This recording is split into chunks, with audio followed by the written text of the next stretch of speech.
I've been dreading this episode, and I seriously considered jumping over it, but welcome to the Utah Jazz team preview episode of Old Man Squad Fantasy Basketball. I'm Dan Vespers. Please hit that like, subscribe buttons, however you can find them. Also, a 5-star rating where you can do that would be most appreciated. We continue to grow the Old Man Squad network. It's pretty sweet, actually, what's going on these days. And more to come. Just wait. Lots more. Lots more to come. You'll believe me when you see it. I promise.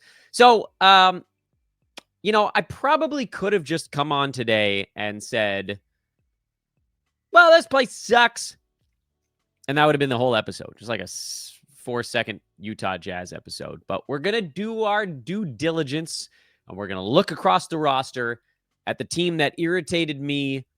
It was, I guess, tied for first. Utah and Brooklyn. But at least there was like a 2-month span where Brooklyn wasn't super annoying. For Utah, it was like 4 or 5 weeks. And then they were extremely annoying. Anybody that's new to fantasy basketball, the Utah Jazz are going to be a really terrifying place to look. Those of you that have played for at least one season, you got to experience arguably the most annoying tank job in the history of basketball because it was frightfully unpredictable. And you knew there was going to be a tank, but you didn't know exactly how it was going to shake out on a game-to-game, day-to-day, week-to-week basis. Other than the Jazz had actually a couple of players, like a small handful, that could have been solid fantasy plays. John Collins was number 44 in the 40 games they let him play. Walker Kessler was number 47 in the 58 games they let him play.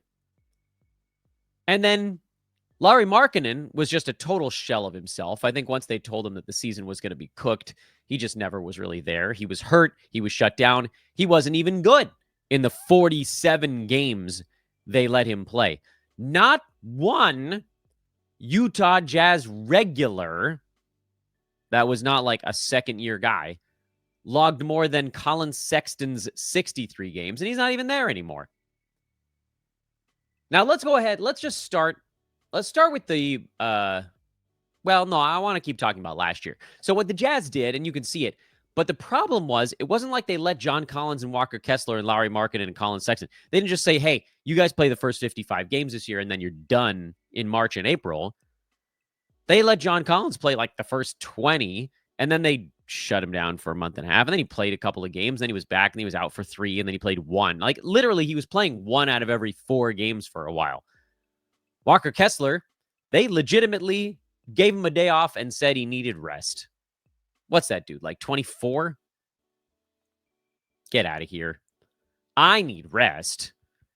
Your 42-year-old host. I need rest. That guy doesn't need rest. Lauri Markkinen was all-star level for Utah for a couple of years, and then don't worry about it. Meanwhile, Taylor Hendricks blew a tire 3 games into the season. He was supposed to be kind of one of the fun stories with Utah, so that went down the toilet. Keonte George is an efficiency nightmare of a basketball player. And then we got at least a long look at Isaiah Collier down the stretch, who was an assists specialist but couldn't throw a stone in the ocean. So this last year was a train wreck for Utah, an absolute unmitigated train wreck in all respects, other than they did lose a lot of games, which they were trying to do, and then they didn't even get the pick that they wanted.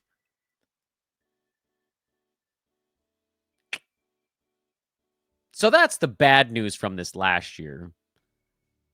The bad news for this coming season is extremely obvious, which is they're going to tank again, and they're going to tank harder because John Collins is a Clipper. He's gone. Colin Sexton got traded. Jordan Clarkson got cut. They pretty much wiped out anybody on that team who has any established basketball credential. And they left, other than, I guess you could argue, Walker Kessler, they left a pile of young guys that are going to be terrible. Oh, Lauri Markkinen's still there. Sorry, Lauri. You're still there.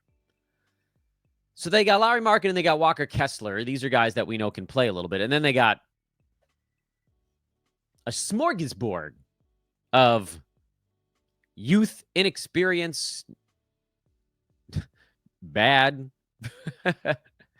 And they're going to push it all together and they're going to see what happens. Now, the bad news is also kind of the good news. The bad news, as we just said, is they're going to be awful this coming season. But the good news is they're going to be awful with a more predictable lineup. Like, they're going to be awful with, well, Larry Markin maybe gets shut down partway and maybe Walker Kessler does as well. But they're going to be awful with Larry Markkinen. They're going to be awful with Walker Kessler.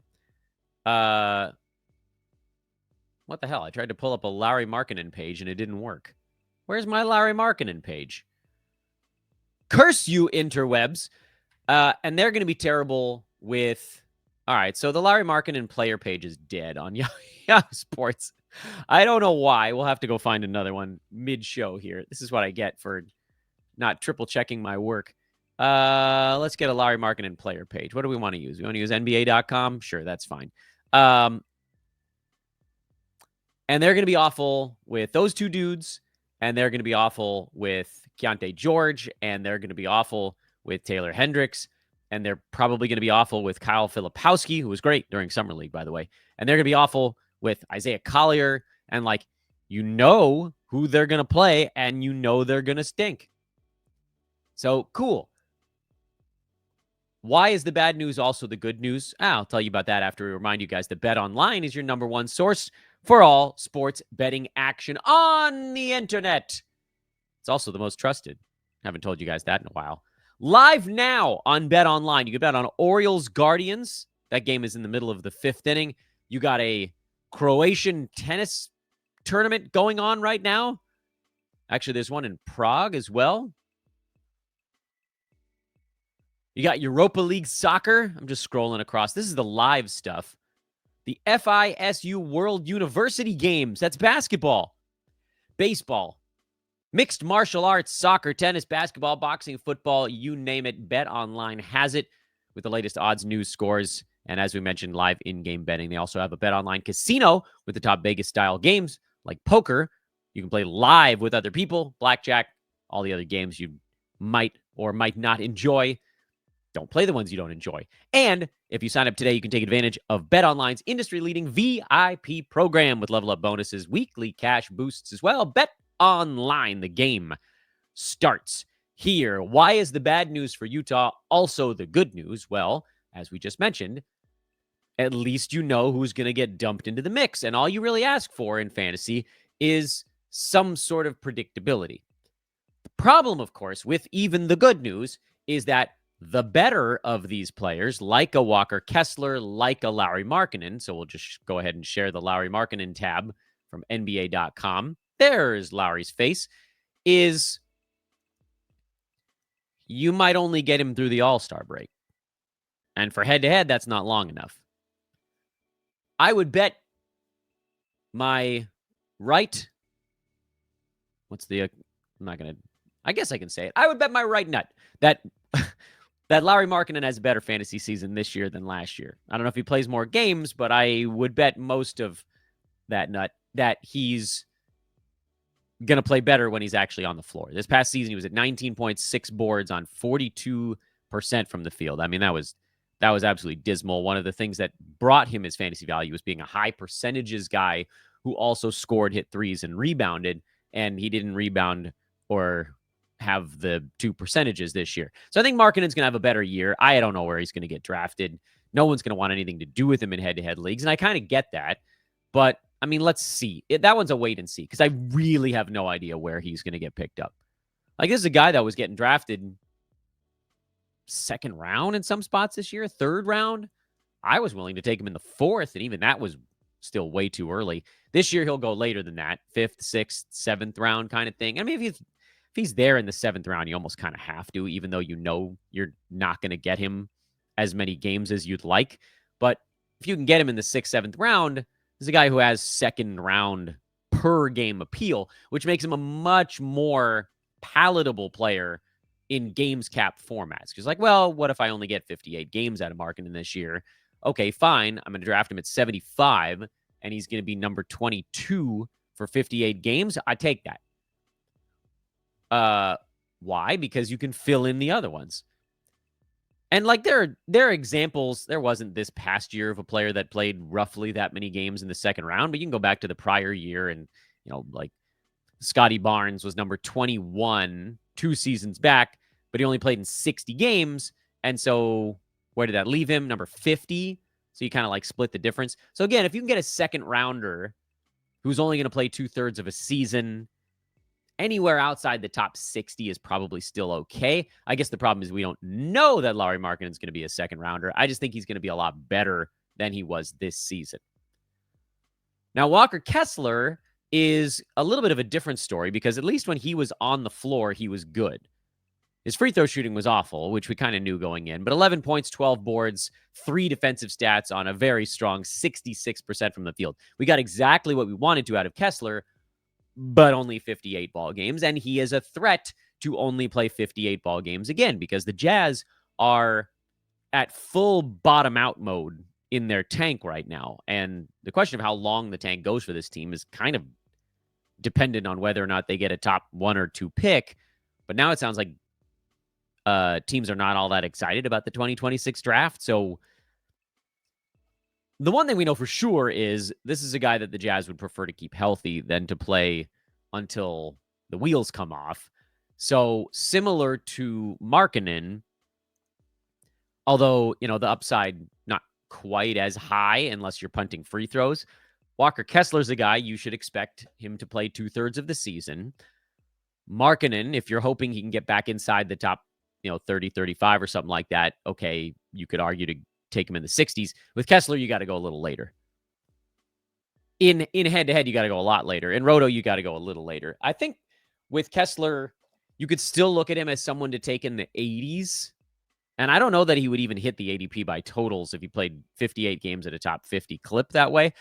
But again, for Roto, you get 50-something games out of Kessler. You also get to fill in 20-some-odd games out of somebody else, a backup, somebody on your bench, whatever. In head-to-head, those zeros, they're just zeros, and you got to wear them. So Markkanen, I think you go outside the top 65. Kessler, you probably go outside the top 80. And those are the two established guys.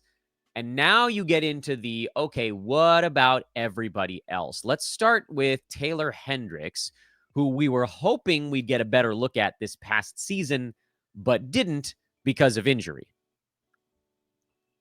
It looked like we were getting off to an okay start after one ball game, 12 points, 5 boards, 2 steals, a block, and 3 3-pointers. Game 2, he put up a goose egg, 0 points, 7 boards, 2 steals, 2 blocks. Third game, before, the injury, he went 0 for 5 from the field, 2 points, 3 boards, 2 assists, a steal, and a block.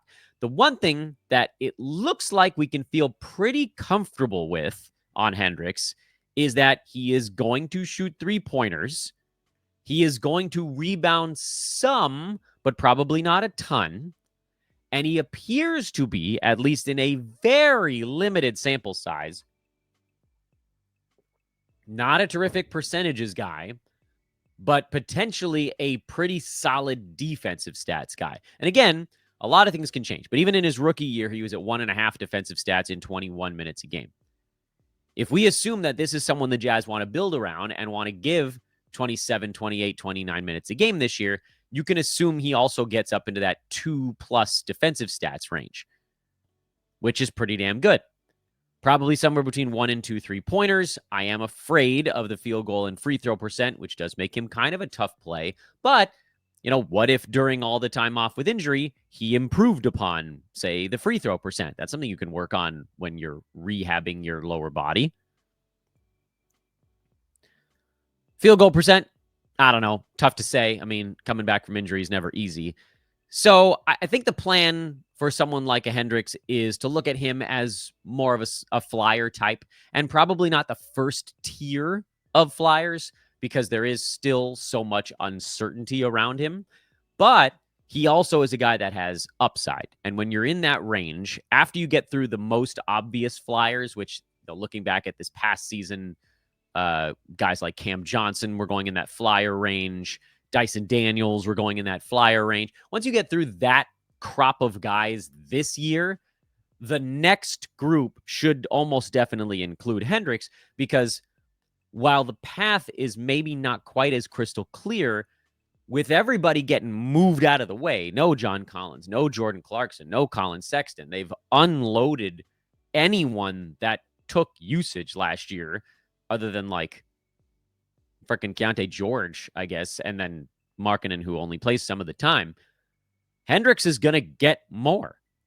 6 shots a game will probably become more like 9 shots a game, just because he's going to have a slightly larger role. So if you crank that up and you get to a guy that's now averaging over 10 points a game, and let's say 11 points, 6 boards, 1 assist, almost 2 3-pointers, over a steal and over a block, that's a guy that gets inside the top 100. And if he starts to shoot the ball better and does even more on offense, that's how it keeps jumping farther and farther up. Maybe it doesn't work, but if you're spending like a top, your 120th pick on him or whatever it turns out to be, or deeper, who cares? Those guys mostly get dropped anyway. So I think Hendricks is a pretty good, second tier flyer type to think about for fantasy drafts this coming season. Let's talk about Keonte George next, who feels like, it's weird to say this, he's probably one of the safer. That's not the right word, because from a fantasy standpoint, he's not safe at all, because his fantasy game has massive, gaping, disgusting holes in it, most notably field goal percent, but also defensive stats. He doesn't get defensive stats despite playing full starters minutes. In fact, Keonte George averaged the most minutes per game of anybody on the Jazz this season. I think he actually played the most minutes total of anyone on the Jazz this well, but I didn't look that up before the podcast. It seems like it, because, games played was also among the higher numbers on the team. So this is a guy who had most of the opportunity that you could ask for, and he ended up outside the top 200 in 9 category leagues because of the shortcomings.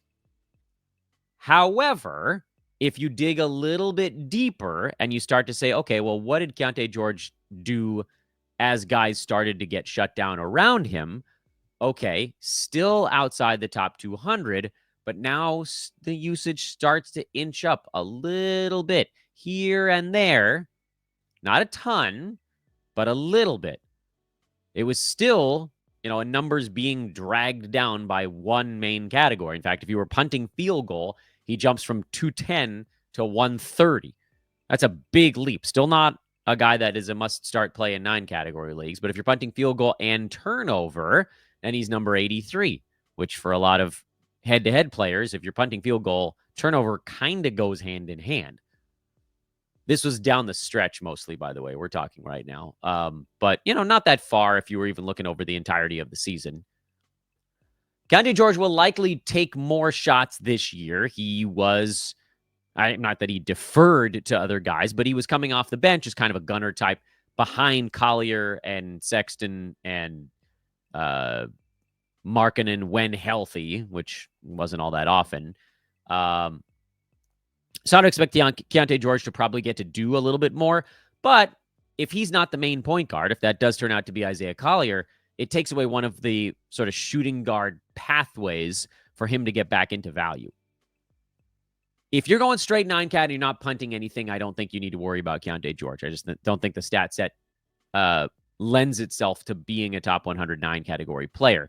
If you are leaning into the guard build, he is probably someone you should take again, probably after 110, 115, 120. But you got to be punting field goal. That's a must, because even if he makes some headway there, it was still going to be bad. Probably want to be punting turnovers as well, but maybe it's not quite as necessary if he gets an extra shot and a half per game this coming year. But without a punt field goal, I want nothing to do with him. Punt field goal player, he is someone you should look at towards the end of the draft. Now let's talk about the other guy that might sort of punch the hole in Keonte George, who did this last year, and that was Isaiah Collier, who has his own set of issues and became more of an assist specialist. Collier over the final 3 months of this season, averaged about 30 minutes per game. Final 2 months, he was also around 30 minutes per game. Final 1 month, he was also around 30 minutes per game. And his problems, turnovers were nasty for Collier. He was up over 3 for stretches. Field goal and free throw percent, not great. He also doesn't hit 3-pointers. But he does give you a couple of categories that are typically hard to find later in drafts. Most notably, assists. And down the stretch, he was around 7 assists per game as the Jazz starting point guard. He was also at 1.3 steals per game down the stretch for Utah. However, under 45% shooting from the field, mid to low 70s, low to mid 70s in free throw percent, over 3 turnovers a game. That's a lot, and under a 3-pointer from your point guard. That's a lot to have to deal with from a team build standpoint. Could he get better? Yeah, he could get better. And again, a lot of guys are out of the way. So you kind of have to assume that all these guys are just going to do as much or more than they did last season. I don't see any reason why Utah would just completely abandon ship on Collier, but I guess you never know. They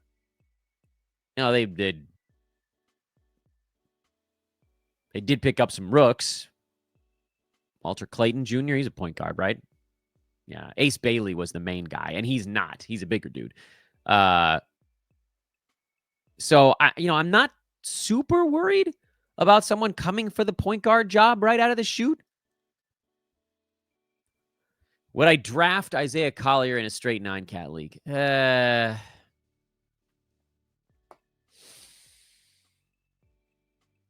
Well, I'd lean towards no, but if he's aggressive enough, man, you got to make a case for it. Yeah, I think I probably would as a 13th rounder.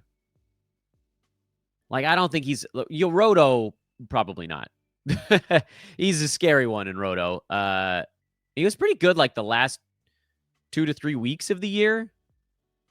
Really 2 weeks. Last 2 weeks, he played 33 minutes a game and his usage went way up. He was at 18 points and 8.5 assists over that stretch. I don't think it's going to be that good this year, but I guess you never know. What if that is Isaiah Collier from this year? That's with punt, field goal, and punt turnover, by the way. If you're not punting those things, Collier was still top 75 those last 2 weeks, but we're talking about a 5-game sample size. Yeah, I mean, I think I'd probably go Collier over Keonte George, straight 9-cat.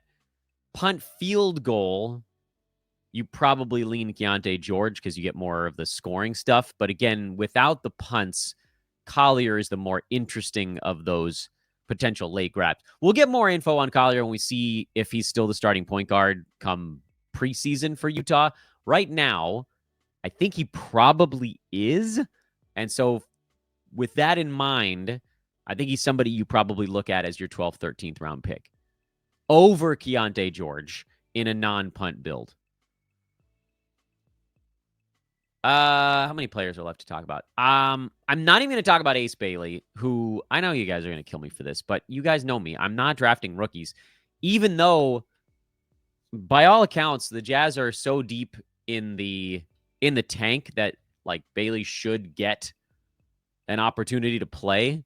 And his fantasy game is not horrible in that he averaged a steal and over a block a game last year. He was at 18 and 7, but 46% from the field, 69% at the foul line. Like, to me, unless he had all the usage he could handle with Utah, the rough early career rookie stuff is just going to be too hard. Like, this wasn't a guy who had a great field goal percent even in college. And the free throw percent is usually the one you're looking at like, well, maybe that can help not ruin things. I wouldn't.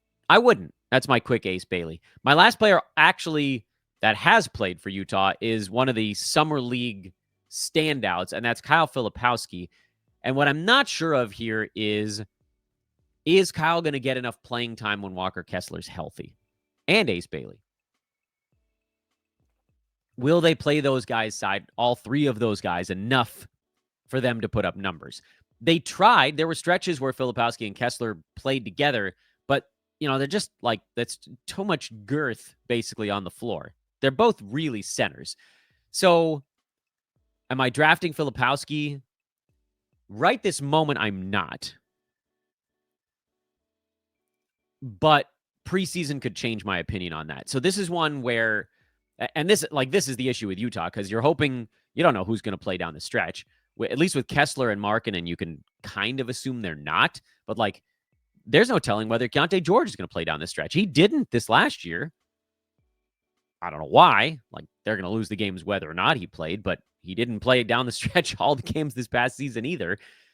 So that helps. Right now, I'm sitting on the conclusion that Filipowski is your Walker Kessler plug and play guy, and he'll probably get 25 starts this year or more.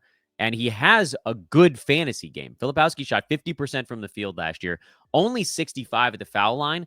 But the fact that he has an outside shot suggests that free throw number could, mind you, I'm not going to say will, but could get better as he sort of spends more time on it, or whatever you want to say.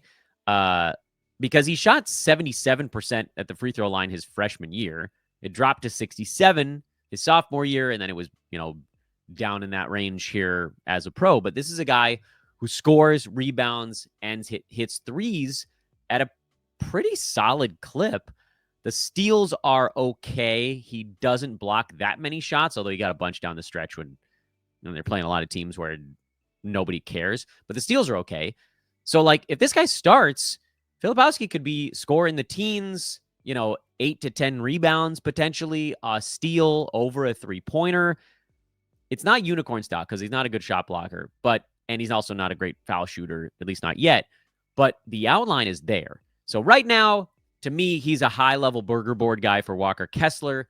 But let's see what Utah looks to do with their starting lineup. If Filipowski and Kessler are going to start side by side, I will soften my stance on Kyle. And then all of a sudden, a bunch of these guys, like, who did we just talk about today on Utah that profiles as kind of your late draft flyer types? George for punt builds. Hendricks, I think, really for all builds. To me, he's the most interesting of the flyers because of the defensive stat upside.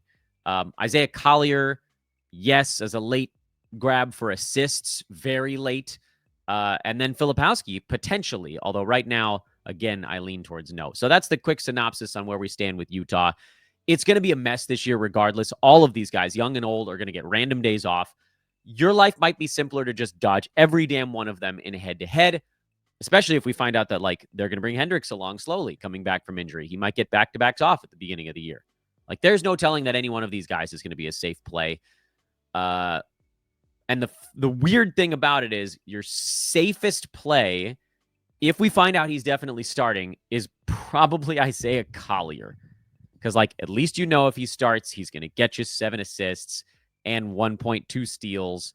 And maybe if he gets better at shooting, then he doesn't tank your team so much. But I don't know that any of these guys is someone that you're like, yes, this is a guy I want that's going to be useful all season long. And if I had my druthers, I would just dodge Utah all year, and especially on draft night. But I wanted to let you know where I was at right now. And as we get draft season data, which, by the way, leagues might be opening in like a week and a half, so it's coming down the pike, we will take a look at ADPs, and we'll make some choices then. Good riddance to bad rubbish, Utah. I don't want to talk about you ever again. Like, rate, and subscribe if you made it through this god-awful team episode. I'll try to do one more tomorrow. I'm trying to go 5 days a week on this team stuff, but again, I have a lot going on the family side, a lot of changes going on over here. We're fine, don't worry. But it's taking up a lot of time, and I figured this is really like my last 2 weeks to get that stuff done. So hopefully we'll have a show tomorrow. If not, Noah's doing a show every day. Kingy flies back from America to Australia at the end of this week, so we'll get some from him starting next week. Matty G is going to be dropping some stuff on the channel, probably starting as soon as either later this week or next week. And very excited to note that Eric Ong will also be doing draft shows with us here at on the Old Man Squad YouTube channel. So right now, we are looking at potentially 5 hosts, all like longtime reputable fantasy analysts. I don't know how the hell this happened. This is like, people keep telling me, Dan, just like continue to be nice to people and try to do things in a altruistic manner, and good things will happen. And right now, for Old Man Squad, that's true. These guys are awesome, and I'm I'm like so happy because I got to meet a few of them in person as well. And then Kingy and I went to a Dodger game. These are my friends now, not just on the internet, like real life. It's big for me. I don't have many friends. I'll see you guys tomorrow, everybody. I'm Dan. I'm out.